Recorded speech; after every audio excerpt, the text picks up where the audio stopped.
today I'm teaching a mixed ability Year 9 tutor group. They're just under 2 months away from their SATs exam, so it's important that they're happy about what they need to do to meet the needs of the exam and that they know where they are in terms of their writing level at the moment. Okay, there are 2 lesson objectives today. The first objective is to revise what we've been doing over the last couple of lessons, so that's rhetorical devices used in persuasive and argumentative writing. And then today we're introducing a new objective, which is to look at structure in writing, so development within and between paragraphs. On the board, this is Mount Everest. Someone tell me something about Mount Everest. George. Biggest mountain in the world. Brilliant, it's the highest mountain in the world. It's on the border of Nepal and Tibet. It doesn't seem to have an obvious link to English, but in a minute you'll realise why it does. I need, though, first of all, 2 volunteers who just come out to the front, look a little bit silly for a second for me. Billy, go on, thank you. And Ryan, thank you.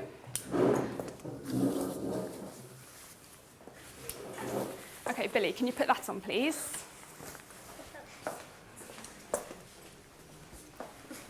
And this. And Ryan, I'd like you to hold this map and this compass. Brilliant. Okay, I want you to imagine that Billy and Ryan are going to summit Mount Everest. Now, you need to imagine that Billy's actually a bit better dressed than she is. She's got big boots, big rucksack, ice axe, crampons, all the kit. She looks like she's ready to go.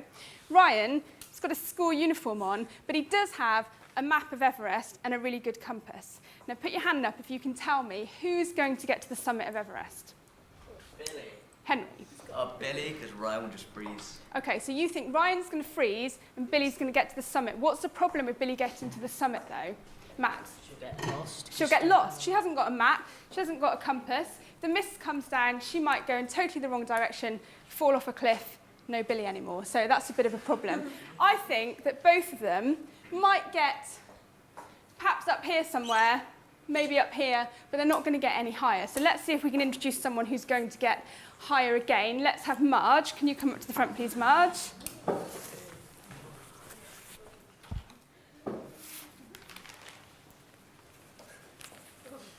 Okay, while Marge is getting dressed, you can perhaps start thinking about what on earth this has got to do with English. Hat on, please. Coat on, please. That's my hat, don't laugh.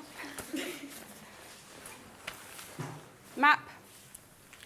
Compass. Stand in between Billy and Ryan. Okay, now put your hand up if you think Billy's going to be most likely to get to the top. Put your hand up for Ryan. Put your hand up for Marge. Brilliant. I think Marge is most likely to get to the top. Why is she most likely to get to the top, Nancy? Because she's got the coat and a hat. She's got a coat and a hat and a map and a compass. So she's not going to get cold. She's not going to get lost. She's most likely to get to the top. Okay, thank you. If you can undress and just return your little bits, and I will explain what this has got to do with your English lesson. Thank you. Thank you.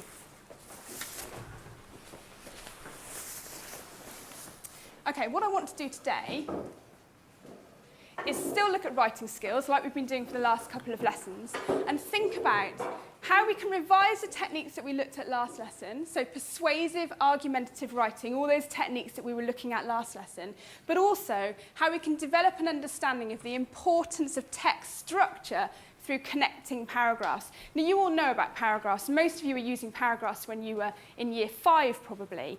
But I want to build on that today and look at why paragraphs are important and how you can be more sophisticated when you're using them. And structure, of course, is how the text is organised. Now, you're still thinking, what's this got to do with Mount Everest and wearing silly hats and coats? I want you to think about a writer being like someone who's trying to get to the top of a mountain.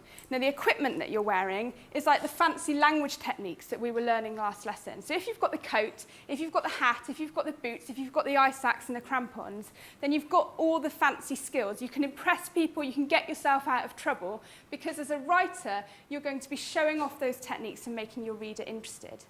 But if you don't have the map and you haven't got the compass, then you're not going to find your way to the top. And that's like the paragraphs, okay? So the map and the compass is how you organise your ideas and how those ideas connect together. If you do both, if you've got the map, the compass, the hat, the coat, everything, you're going to get to the summit. So if you think about that summit of Everest, if you think about this little flag on the top here, rather than saying someone's name or someone's country, if that says level 7, so that's what we're all aiming for, the elusive level 7 in the SATS exam, then that's what a brilliant writer's going to do. And to get to that level 7, you need to have all those techniques, and you need to be brilliant at organising your paragraphs. Does anyone need me to explain that again? Okay, let's put it into practice then. I'm going to give you an envelope between 2. You've got a 5-minute maximum paired task to try and sort out what's inside this envelope. Inside the envelope, there's an essay, an article that's been written about Shakespeare. Now, you're all studying Shakespeare at the moment. Why are you studying Shakespeare? Lots of you are thinking, is there any point to it? Some of you are enjoying it, I'm pleased to hear. But the essay in here discusses whether you should be studying Shakespeare or whether it's a waste of time. The problem is it's been chopped into paragraphs and it's all in the wrong order. Your job in pairs is to try and put it back together in the right order. And while you're doing that, I want you to be thinking about how you knew which order to put the paragraphs in. What clues were there in the paragraph to help you put it back together? When you think you've got it sorted, put your hand up, and either myself or Miss Sprinkler will come around and give you the answer sheet, and you'll be able to check off where you are. At that point, I'll tell you to do something else with the work, okay? So as soon as you get the envelope, you can empty it out onto your desk.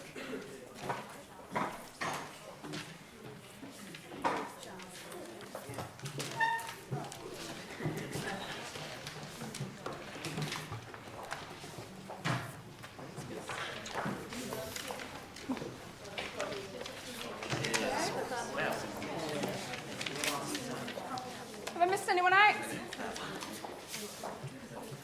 Emma, if you want to work as a free, or you can work on your own, it's up to you, okay? So if you two want to give Emma a hand with hers, please. So you need to work together, discuss what it says on each paragraph, then think about the order. I suggest you look for the obvious start first.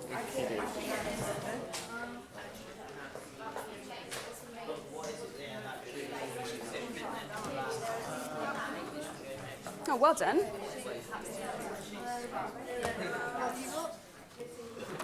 You're doing really well so far, but remember, don't just put them down without discussing why, okay? I want to hear a discussion about why. I'm not going to tell you yet. Okay, good. Title at the top is always a good sign. Excellent. Started well. Brilliant. So you know the title goes at the top. You've got a good introduction. Now it's trying to look for clues, look for words that are the same, or look for ideas that seem to be developed and linked together to help you, okay? How are you finding this? Don't know. You're meant to look for ideas. So you read the paragraph. It might be that you just skim read it at the moment and think, okay, what's this paragraph about? Then find another paragraph that seems to be a linked idea, or look for some words, perhaps at the end of one paragraph and at the beginning of another, that seem to link those two ideas together, okay? And obviously you've got your start right. Make sure you end with something that sounds like a conclusion. Oh, well done.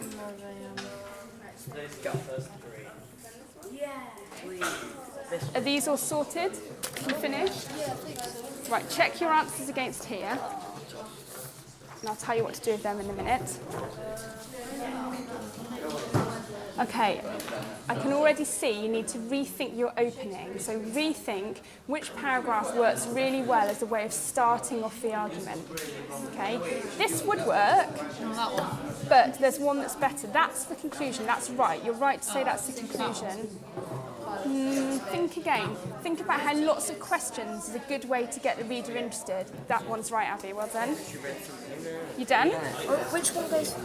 No, however, because that's a good one, then it goes to bad, so it must be harder. Yeah, no, it's looking very good. I'll let you have a look at the answers, I think, and see if you can work out if you've got it right and any mistakes. Yeah, we got that. How are we going? I think that's right. Okay, I'll give you the answer sheet. It looks quite good. Quickly scanning at it. Have a look, see how you've got on.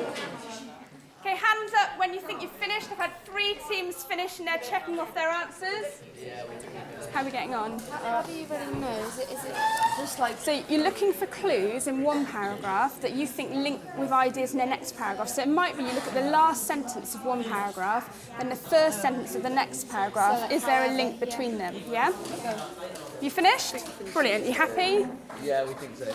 Did you find that easy or quite difficult? Quite easy. Quite easy, okay. Well, let's see if you've got it right. And then perhaps you can think about why it was so easy. How could you explain to the rest of the class why you found that easy?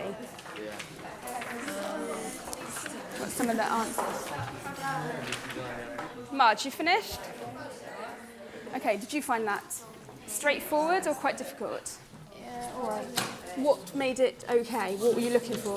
Like sections at the beginning and then the end. Yeah, that's the clue, isn't it? Look at the last sentence of a paragraph and then the first sentence of the next one. Here's the answers. See how you've done. Okay, how are we going? Brilliant. Right, here's the answer sheet. I'm going to let you have a look and see how you've got on.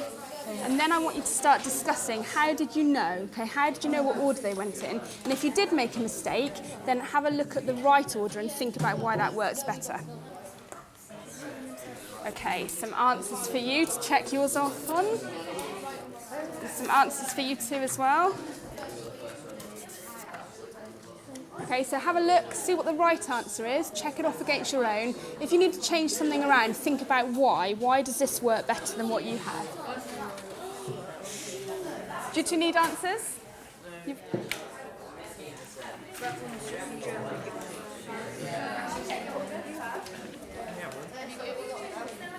Okay, you've got the answer sheet?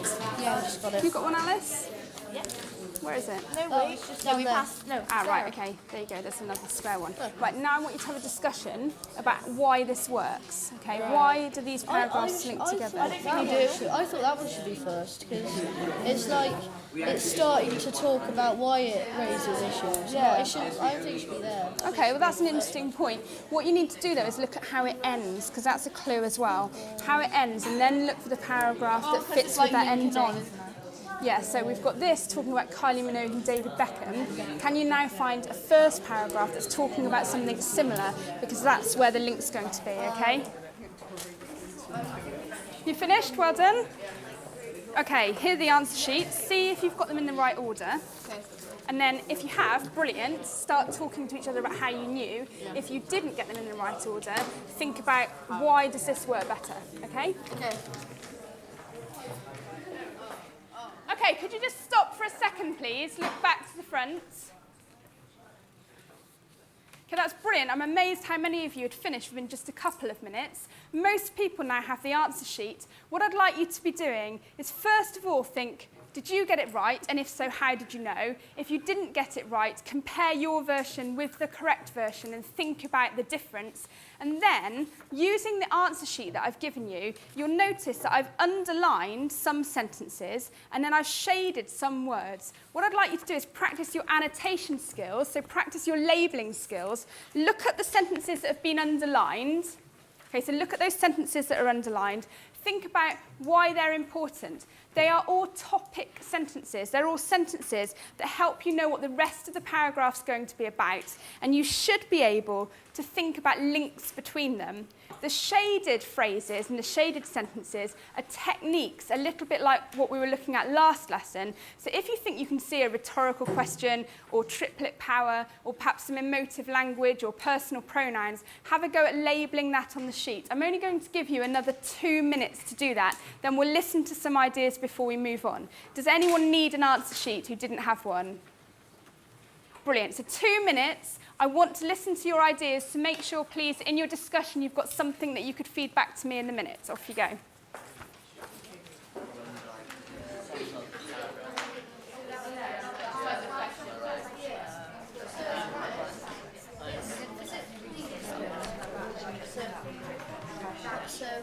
So I've underlined the topic sentences. So this sentence, a pile of well-thumbed copies of a Shakespeare play is a common sight in secondary schools across the country, introduces the topic. It tells you what the rest of that paragraph is going to be about.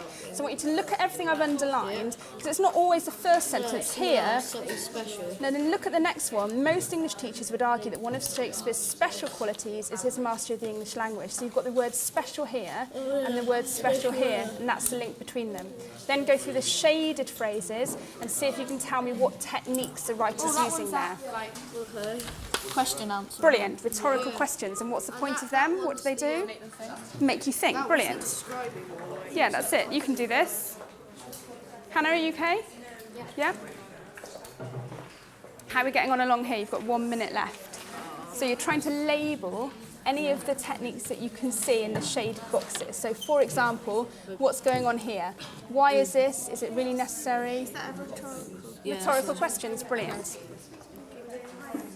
You two okay? Yes, thanks. Yep, understand what you're doing? What are you labelling there? Rhetorical question. Rhetorical questions. Tell me the point of a rhetorical question. It's not like directly asking the reader, it's just a question which they will answer. Which makes them answer in their heads. It's trying to get them to engage with what you're saying. Good. Ryan. Oh, sorry. Yes, of course you can.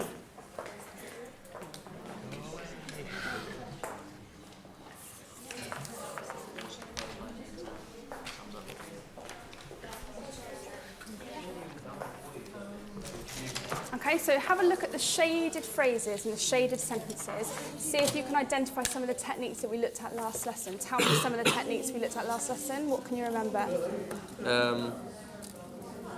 Which lesson was that? When we looked at, I'll give you a clue. If I tell you rhetorical questions was one of them, we talked about how asking questions. Can you remember any more? Like persuasive stuff. Persuasive techniques.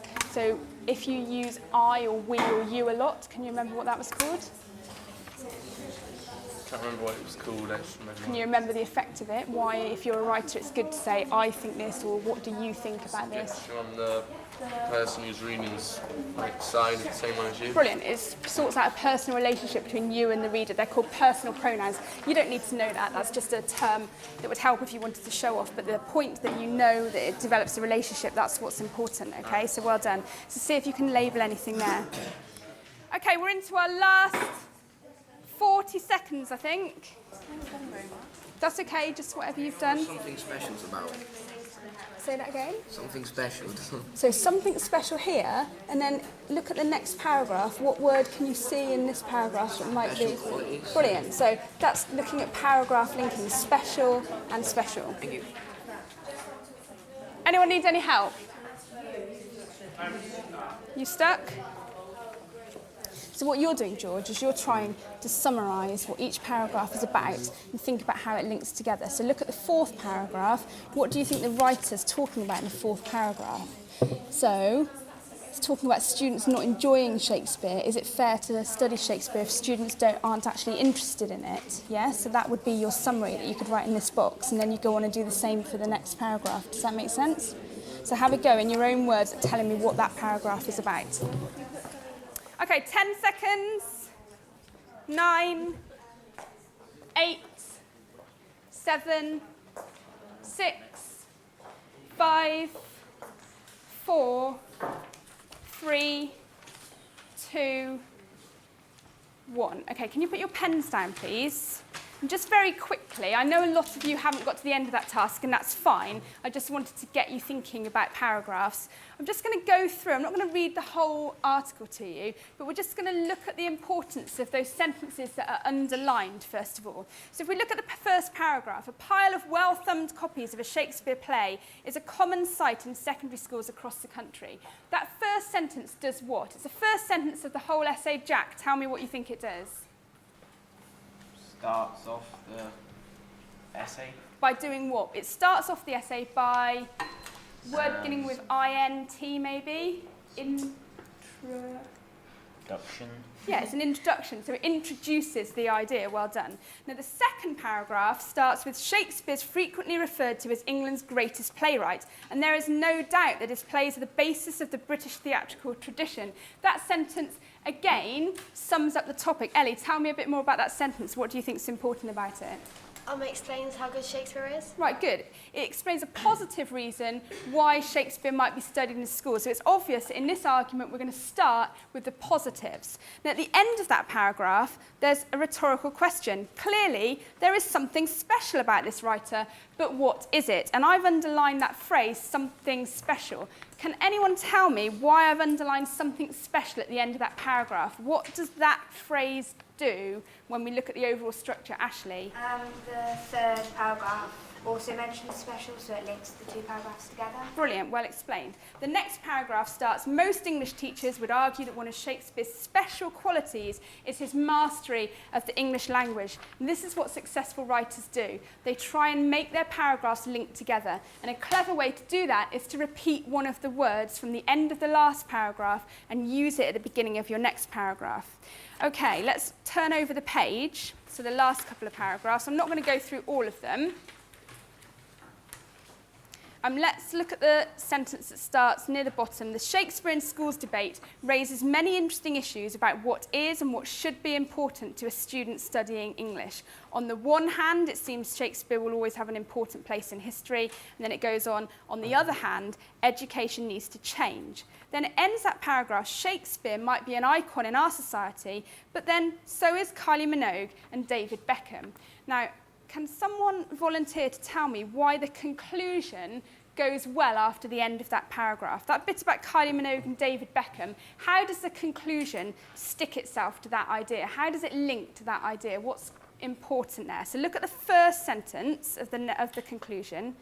Perhaps the answer is not to scrap Shakespeare, but to give him more street cred. Can anyone see a link between that sentence and Kylie Minogue and David Beckham? Quite a difficult question. Well done, Alice. It's kind of like referring them to teenagers' opinions. Right, brilliant, because Kylie Minogue and David Beckham, people who teenagers might respect or be interested in. Street cred is a term that teenagers might use. It's talking about kind of being cool. Okay, maybe they don't use it. It's a term about being cool from a teenager's point of view, being young, being cool. Brilliant. Now, we've rushed through that a little bit, but what I want to concentrate on is having a go yourselves, is practicing doing something yourselves. So what I'd like you to do, put all the yellow bits of card back in the envelope, put this to one side for a moment.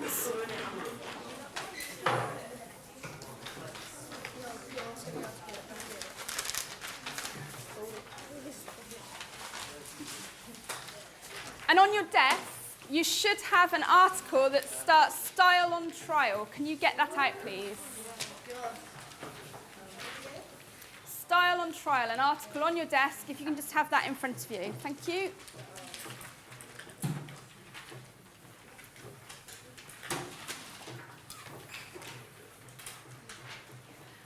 Okay, so now we're going to do some practice, or you're going to do some practice. So I've tried to pick a topic that you probably all feel quite passionately about. Lots of you moan about your school uniform. I moaned about my school uniform when I was at school. It's one of those things that everyone likes to rebel against a little bit. So here's an article about it, and the title, Style on Trial. Does your school uniform make the grade? Now, what I want you to imagine is that this is an article in a teenage magazine. Okay, so it's for teenagers talking about the school uniform debate. And the writer has already given you a plan. So you can see at the top of the page, there's already a plan there that tells you what the writer wants to write about in what order. They're going to start with an introduction, then they're going to talk about community image, then health and safety, then celebrating individuality, then the fact that it's uncomfortable, and then concluding. So they're going to start with the positive reasons for having a uniform, then the negative reasons for not having a uniform. Now, the first two paragraphs have already been written for you. Charlotte, would you read the introduction for us, please? The majority of secondary schools in Britain have a uniform code that students are expected to follow. Is this a sensible decision made by the head teachers who want the best for their students? Or is it an out-of-date idea that gives teachers another reason to nag students, but doesn't help with teaching or learning? Okay, so the introduction introduces the debate. You can see I've labelled it with the techniques. We've got a topic sentence and we've got some rhetorical questions. Billy, what do rhetorical questions do? Yeah, good. They make you think because they've asked you that question. Hannah, would you read the next paragraph for me, please? Most schools believe that uniform helps to promote the idea of a unified school community. If schools wear the same clothes, they look smart, look similar, and therefore promote the same image to people outside of the school.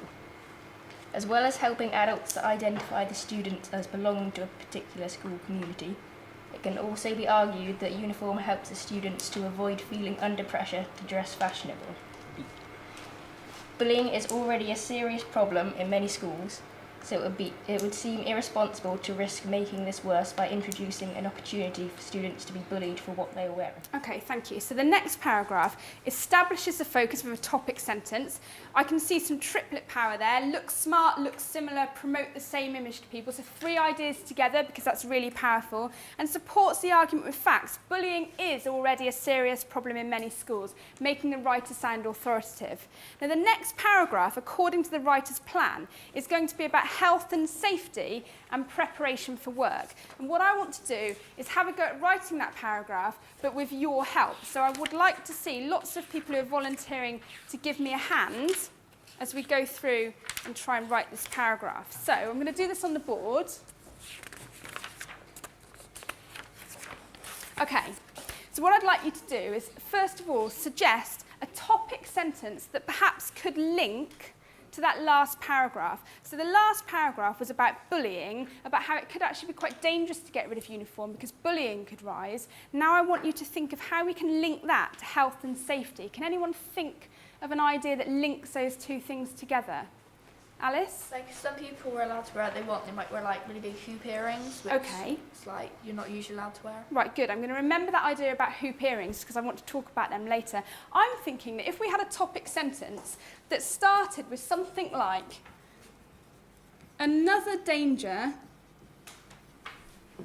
to avoid is, because talking about another danger immediately links to that last paragraph. We ended the paragraph with the problem of bullying. Now we're going to start the next paragraph with another problem, another danger. So another danger to avoid is health and safety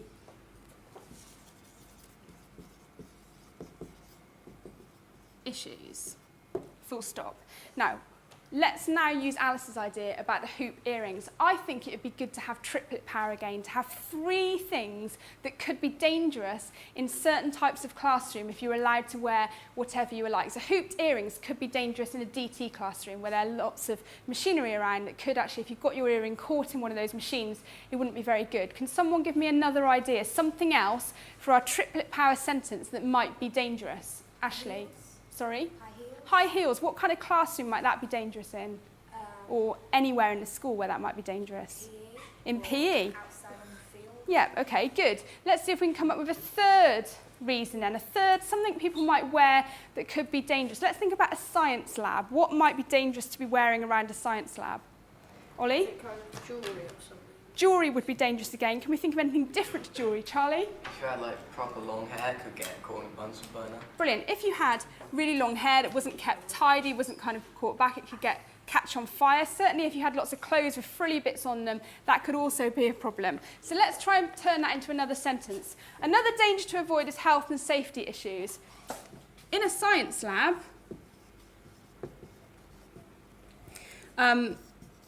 frilly clothes, can't think of a better expression at the moment, and long hair is a problem. And then a third, in a DT classroom,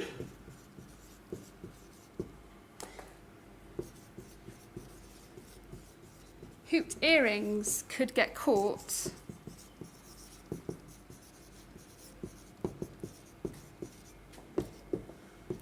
and in, what did you say, Ashley? A PE, let's say on a tennis court,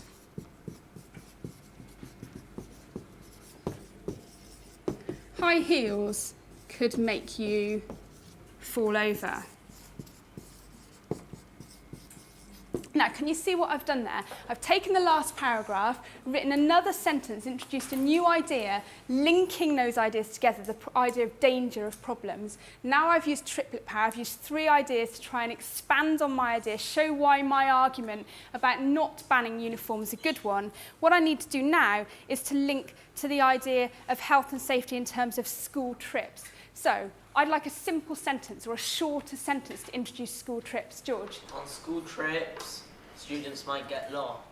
Okay, let's make that a bit shorter before we say about getting lost. Let's say, then there's the school trip, full stop. So lots of sentence variety, remember, is a good thing. Then there's a school trip, full stop. Introduces the idea you're waiting to see what's wrong with the school trip. George says you're going to get lost. Without uniform, it's easy to get lost. Now, I could keep going with that paragraph, but I'm going to leave it there because what I'd like you to have time to do is to write a little bit of your own paragraph. So if you look back to the plan, the next paragraph is going to be about celebrating individuality. It's going to be the other side of the argument. It's going to be talking about why uniforms should be banned. What are the advantages of banning uniform?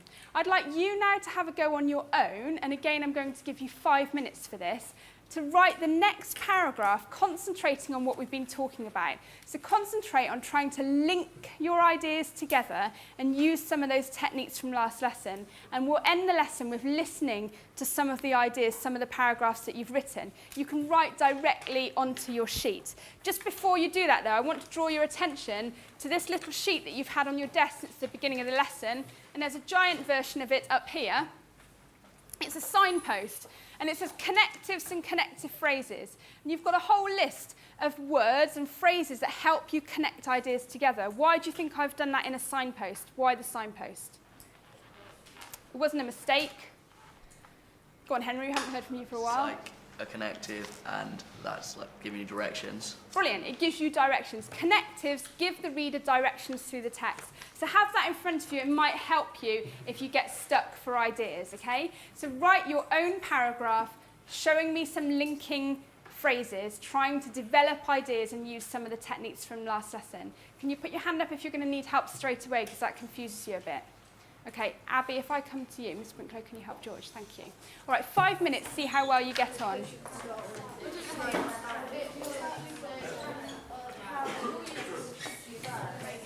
Okay, Abby. So, I've written this paragraph for you on the board. It's not very long, but I was running out of time, so no, you don't have to copy that. On the other side, we've got this. On the other hand, many students complain that uniforms are uncomfortable and expensive. And if you want, you can have a go at continuing that paragraph and talking about all the arguments that you can think of to back up that idea that uniforms are uncomfortable and expensive, or you can have more freedom and have this whole blank paragraph here and start talking about how you think that the uniform is a good way of celebrating your individuality, that it's good that we're all different, and at school you should celebrate that and look different by wearing different kinds of clothes. So you need to come up with a sentence, first of all, that introduces that idea. Does that make sense? Yeah. Have a go. I'll come back and see how you're getting on in a minute. Emma, did you need help? Yeah? No? Let's have a look. We should have school uniforms, so what are you going to carry on saying? I think that what you should do is start talking about celebrating individuality here. So if you put, we shouldn't have school uniform because we are all different and we should celebrate that, that would work better, do you think? Okay, well done. Okay, if you need help, just put your hand up. How are we getting on at the back? Fine. However, brilliant. However, many people would disagree. Oh, good. So short sentence there. What are you about to do next? So that school uniform could be used to express individuality. Yeah, good. Are there any techniques that you're going to try and use? Triplet power. The triplet power, brilliant. See if you can introduce another technique as well. You've got that from last lesson. So think about adjectives, repetition, rhetorical questions, maybe even use some pronouns, that might work, or some statistics. You two okay? Just carry on from that then. Yeah, so you're trying to write the next paragraph after that. So you've got from the plan here that what you now want to start talking about is arguing that actually school uniform should be banned. We should get rid of it because we're all different, so why shouldn't we look different? Okay. So you've got to try and find a way of introducing that idea. Can you do that, or do you need some help? Ollie, how about you? Sure? Yeah. Rosie, are you okay? Yeah. Well, that's a really nice way to introduce it with the connective. Alternatively, some students would disagree. Well done.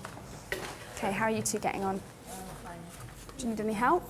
Not really. Oh, okay, so you've used this topic sentence. Firstly, good, connective. Pupils say they feel like clones. And yep, okay, well done. Well done. Henry, you okay? Yes, thanks. Jack? Yeah. Marge, how about you? I can't think of another word. So you've got connective, good. However, many pupils disagree. Students feel cloned, restricted. And so we're trying to do triplet power, good. And unable to express themselves, something like that. Well done. You all right, George? Ollie, you okay? Yes. Okay, good. You've got a connective there. Also, schools are always telling students to be themselves. Good point. So wearing their own clothes will enforce this idea of individuality. That's a really good complex sentence. Well done. Excellent. I really like your rhetorical question at the beginning. Brilliant. And using some figurative language, so talking about being like sheep. Well done. That's excellent. If you finish that paragraph and you want to keep going, then on the back page you'll find there's some more things for you to do. Abby? Connective, brilliant. However, children should have the right to express their individual personality. It's a really good sentence. And the school uniform does not allow this to happen. Full stop there. Yeah? Is that what you wanted? Many students have complained about this and thought this is an issue that needs to be dealt with. Yeah, that's really clear. Well done. See now if you can keep developing the debate with this bit at the back. Oh, okay, last minute, and then I'd like to hear a few before the end of the lesson. So I can see a few people have already finished one paragraph. It's really good.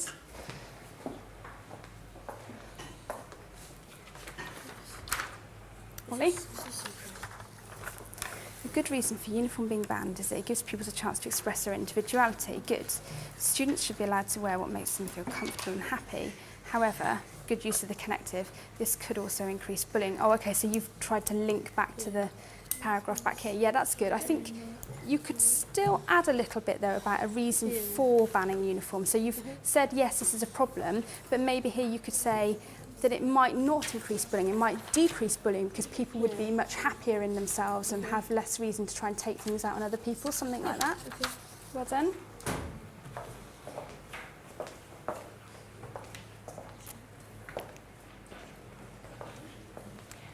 Okay, 10, 9, 8, 7. Hold that 7 while I just help George. Yeah, of course you can. 6, 5, 4, 3, 2, 1. Okay, pens down, please. George has volunteered to read his out first. So if we can listen to George, think about what he's been doing with his paragraph. Thanks, George. However, school students like wearing their own clothes on a school trip because it makes them feel individual and not like clones like they are in school. Students should be able to express themselves like in English, where you express yourself in writing. Okay, well done. That's really well explained. Lots of complex ideas that support your argument.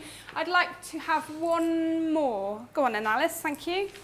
Schools always try to encourage individuality, so why do they feel the need to put all the students in the same uniform? This makes the students feel as they're being herded up like sheep, and because of this, students will rebel and try to bend the rules. Excellent. Can you tell me one of the techniques you've used there and how you think it's going to work? The rhetorical question. And what does a rhetorical question do? It's making the reader think about it. Brilliant. It's forcing the reader to think about your idea by challenging them with that question. Okay, unfortunately, we're running out of time. So what I'd like to do is pick up on this next lesson, which means you're going to need to be really organised when you pack away. Make sure that all of these sheets are tidy inside your exercise book so they're ready for use next lesson. The glue sticks and the envelopes can stay on your desk. So can we now just quietly pack away, please?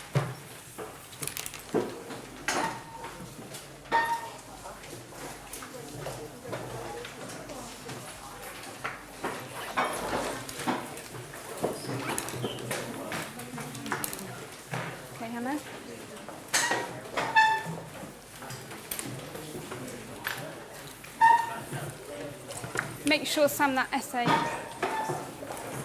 take that with you, pack that away into your book, and then just leave the envelope on your desk.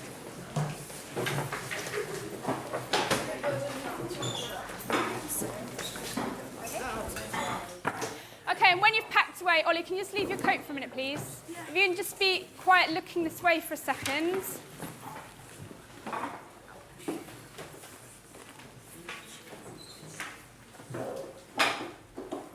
Okay, Rosie, tell me one thing that you've learnt today, please. To make sure that to link the sentence, to link starter paragraphs from the end of the first paragraph to the next. Right, brilliant. At the end of your paragraph should link to the beginning of your next paragraph. Good. Matt, tell me one thing you've learnt today, please. It's different to Rosie. Make your points a bit clearer and more effective. Right, how to be more effective when you're making points. So if they're well organised within paragraphs, they're going to be more effective. Henry, tell me one thing you've learnt today, please. How to use rhetorical questions more easily. Okay, good. Jenny, tell me one thing you've learnt today, please. To not make it too complicated, use simple sentences sometimes. Okay, not all the time. Remember, we've talked about complex sentences are much more impressive, but every so often a simple sentence can be really powerful. Marge, tell me one thing that you think is important from today's lesson. Connecting other sentences with interesting connectives. Right, brilliant. Using interesting connectives. Let me just remind you of Mount Everest at the beginning. Just one person, maybe Charlie, just tell me why that was important. What was Just shows how you can start off low and get higher. Yep, okay, and to get higher, what do you need to do? There were two things that you need to do to get to that summit. Can you remember, or can anyone help Charlie out? Ollie? Is it that if you can, it's at the top, it's... No, it's okay, don't worry, Ashley. You need to start off with paragraphs and also include complex sentences as well to help build the paragraphs up. Good. You need a mixture of the structure and the techniques to get to the top. You've been brilliant today, thank you. Can you stand behind your desk, please? Ollie, don't worry. It's no... Generally, I was pleased with how the lesson went. I thought some of the student responses were very encouraging and I got through what I wanted to. I'm a bit worried the last 15 minutes were perhaps a little rushed, and for some students I think I need to revisit that again and reinforce some of the ideas, but no, generally I'm pleased and happy.